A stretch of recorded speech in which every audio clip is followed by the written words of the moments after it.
안녕하세요. 뉴스와 사람들입니다. 대한민국 집권여당 대표의 연설이라고 하기엔 너무나 부끄러운 연설이 나왔지요. 김기현의 국회 연설에 대해 강선우 대변인은 다음과 같이를 가렸습니다. 용산 출장소장 김기현 대표님, 출장소마저 못하게 될까 불안해서 언성을 높이셨습니까? 김기현 대표의 취임 후 첫 교섭단체 대표 연설은 당대표 100일의 무존재감을 떨쳐보려는 공허한 아우성급뿐이었습니다. 용산을 향해 본인의 존재감을 어필하려 그렇게 언성을 높이셨습니까? 그 정도로 해서 지금 파리에 있는 대통령에게 들리겠습니까? 대통령은 대입 수사한 대입 전문가 정도의 아부성 발언은 해야 대통령이 한번 쳐다봐 주기라도 하지 않겠습니까? 분열의 정치는 막을 내렸고 포용과 통합의 정치를 시작했다라는 식의 뻔뻔하기 그지없는 자평, 참 안타깝습니다. 그런 뻔뻔함으로 아직도 본인과 아들의 가상자산 의혹을 뭉개고 적반하장으로 일관하는 것입니까? 철저히 내 편을 가르고 내 편이 아닌 사람들은 적대화하고 가차없이 배제했던 윤석열 정권 지난 1년의 상흔이 우리 사회에 고스란히 남아있습니다. 참사 유가족, 분신노동자, 농민, 간호사, 시민단체, 언론, 이들이 감내해야 했던 상처가 누구에게 받은 상처라고 생각합니까? 가슴에 손을 얹고 생각해 보십시오. 진정 포용과 통합의 정치를 했다고 말할 수 있습니까? 국민의 삶을 돌아보는 정치, 문제를 해결하는 정치. 김기현 대표와 국민의힘은 이런 말 할 자격이 없습니다. 김기현 대표는 본인의 땅 투기 의혹, 또 아들 가상자산 의혹 등부터 해소하십시오. 적당히 어물쩍 넘어가려 하지 마십시오. 그럴 생각이 없다면 그저 용산만 바라보는 일에나 계속 충실하십시오. 집권 여당 당대표의 존재감은 이렇게 또 사라져갑니다. 라고 일갈했습니다. 송혜원 MBC 기자도 이렇게 밝혔지요. 뭐 했습니까? 어느 정권이었습니까? 했지 않습니까? 이게 외교입니까? 고집하실 겁니까? 제 말이 사실이잖아요. 맞잖아요. 김기현 국민의힘 대표의 국회 연설은 참 독특하더군요. 물음표가 많았습니다. 야당 대표도 아닌 여당 대표인데 왜 그리도 남 탓하는 물음표가 많은지, 정권이 바뀐 지 1년이 넘었는데 지금 대통령이 누구인지 아직도 상황 파악이 안 되는 것 같습니다. 각자 도생으로 몰리는 일개 국민이 묻습니다. 문재인 탓하고 이전 정부 탓하고 이재명 탓하고 민주당 탓하고 노조 탓하고 시민단체 탓하고 공영방송 탓이나 해서야 세계적 대전환의 위기 상황에서 나라를 온전히 보존할 수 있겠습니까? 명색이 집권당의 대표인데 국회에서 물음표나 남발하지 말고 이재명 민주당 대표와 TV 토론을 하세요. 링 위에 올라가 싸울 자신이 없는 비겁한 쫄보들이 큰 소리나 치고 말이 많더군요. 라고 일갈했습니다. 정청래 의원도 다음과 같이 밝혔지요.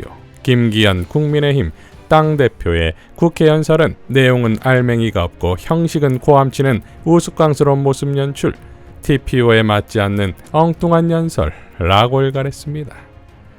자, 김기현의 연설 중 빵 터지는 건 논리 구조인 것인데 문재인 정부를 강하게 비난하면서 지혜의 국가 반열로 우뚝 올라섰다고 말했지요. 빵 터지는 건 문제는 내일이라며 이제 대한민국이 내리막이라고도 하지요.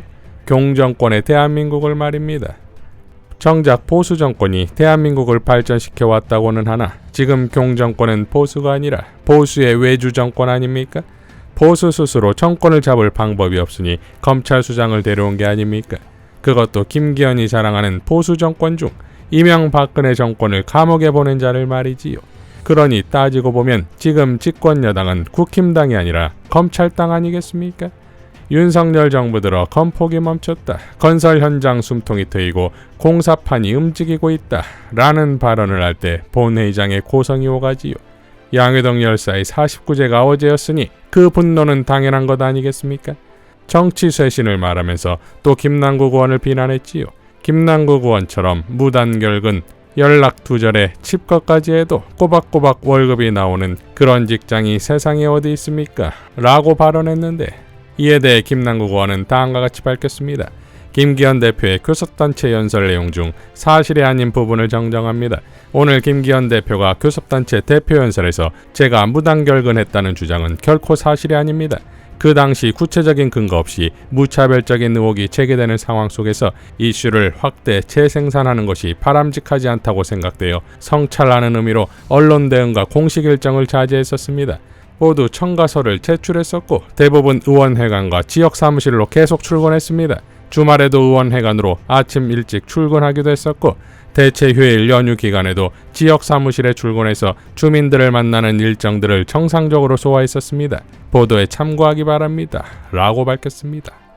자, 김남국 의원의 가상화폐를 공격하더니 정작 자신의 아들의 가상화폐에 대해선 입 닫는 김기현이 아닙니까?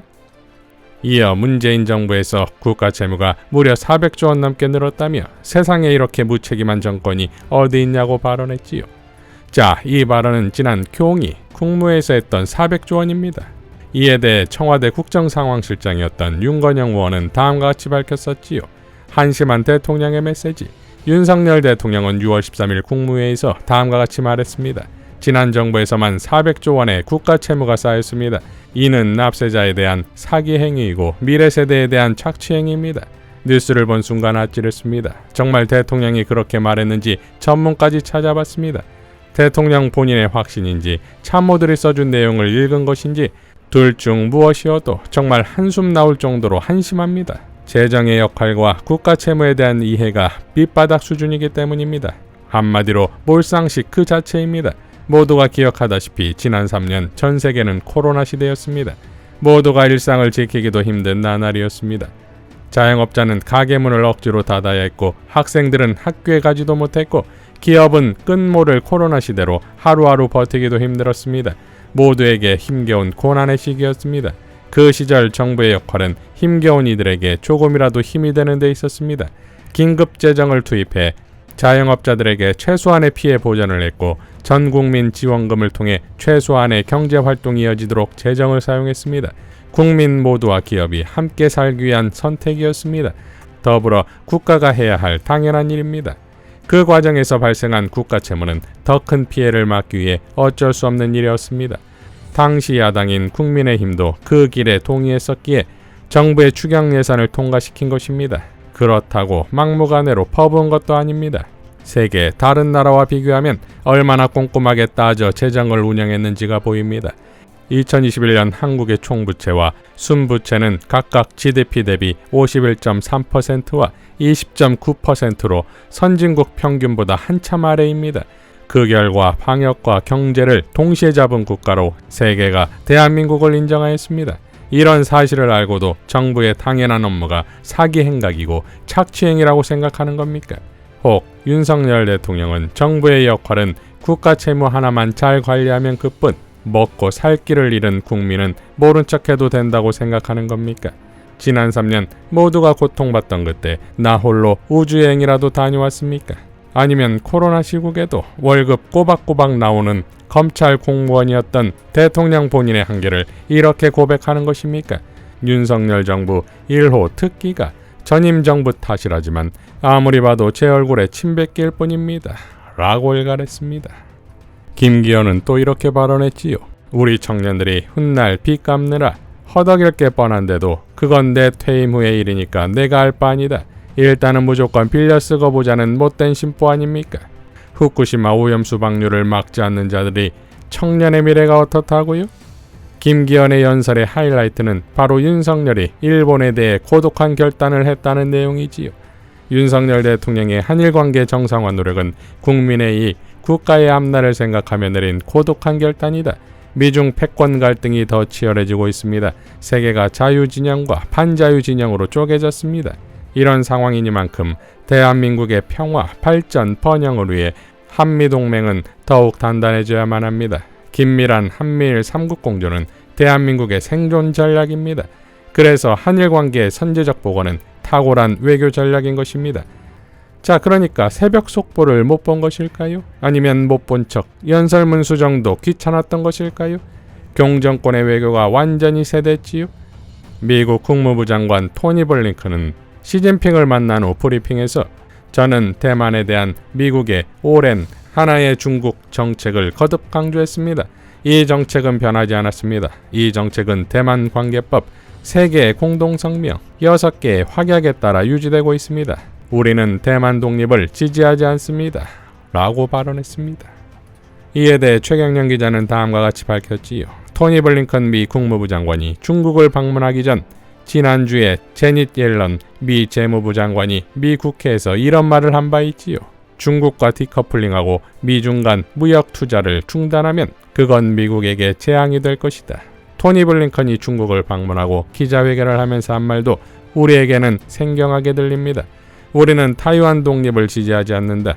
우리는 중국 대만 어디든지 간에 어떤 한쪽으로부터의 일방적인 현상 변경을 반대한다. 한국 언론에 비춰지기는 미중이 당장 갈라설 것처럼 행동하는 것 같지만 미국은 그런 의도가 아니라는 점이 설명됐고 미국은 자신들의 국가안보, 국익을 지키기 위해 정밀하게 조준된 행동만을 취해왔으며 앞으로도 그럴 것임을 명확히 하고 있습니다. 미국은 분명히 이렇게 나올 것이기 때문에 우리가 잘못 판단하면 안 된다고 마치 우리가 미국의 전위대처럼 나서서 중국 자극하는 발언하면서 한중 관계를 갈등 국면으로 몰아갈 필요가 없다고 이미 엎어진 물 그릇일 수도 있겠습니다만 바닥에 흘린 물이라도 어떻게든 주워 담아야 할 시기가 오고 있는 것 같습니다.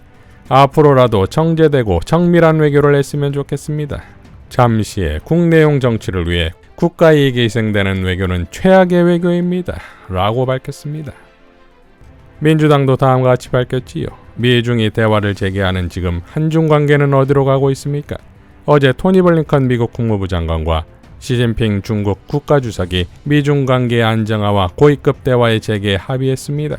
국익이 걸린 이슈에 대해서 자국의 입장을 분명히 하면서도 대화 채널을 유지하며 경제적 교류와 협력을 확대하는 데 뜻을 모은 것입니다. 유럽과 일본 역시 물밑에서 중국 측과 교섭을 이어가며 국익을 챙기는 데 여념이 없습니다.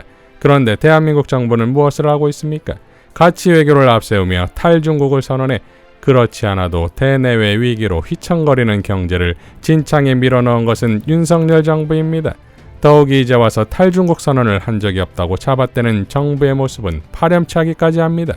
한중 관계가 저절로 나빠졌습니까? 고위급 대화 채널은 먹통이고 정부 여당은 물론이고 대통령까지 나서서 연일 중국을 비판하고 있습니다. 대중무역 적자에 경제가 짓눌리고 있는데 제2의 한한령이 나오는 것 아니냐는 우려마저 깊어지고 있습니다. 윤석열 대통령께 묻습니다. 대한민국의 국익보다 가치 외교가 더 중요합니까? 대한민국 대통령에게 국익과 국민보다 앞서는 것은 없습니다. 부끄러운 줄 아십시오. 정부가 손을 놓고 있는 사이 우리 기업들은 중국에서 고군분투하고 있습니다. 윤석열 정부는 아쿠아일로의 한중 관계를 해소할 대책을 제시하십시오. 대한민국 정부가 해야 할 일은 철진한 냉전식 이념 외교가 아니라 우리 국익을 철저히 지키는 실용 외교임을 명심하기 바랍니다. 라고 밝혔습니다. 자, 논리가 없으니 공감이 안 되고 공감이 안 되니 설득도 안 되는 김기현의 국회 연설은 결국 이재명 대표와 문재인 정부에 쏟아낸 비난이 고스란히 윤석열에게로 갔다 이겁니다. 그러니 지금 대한민국의 유일한 희망은 이재명뿐이라는 걸 더욱 강조해준 김기현 땡큐입니다. 이상 뉴스와 사람들이었습니다. 시청해주셔서 감사드립니다.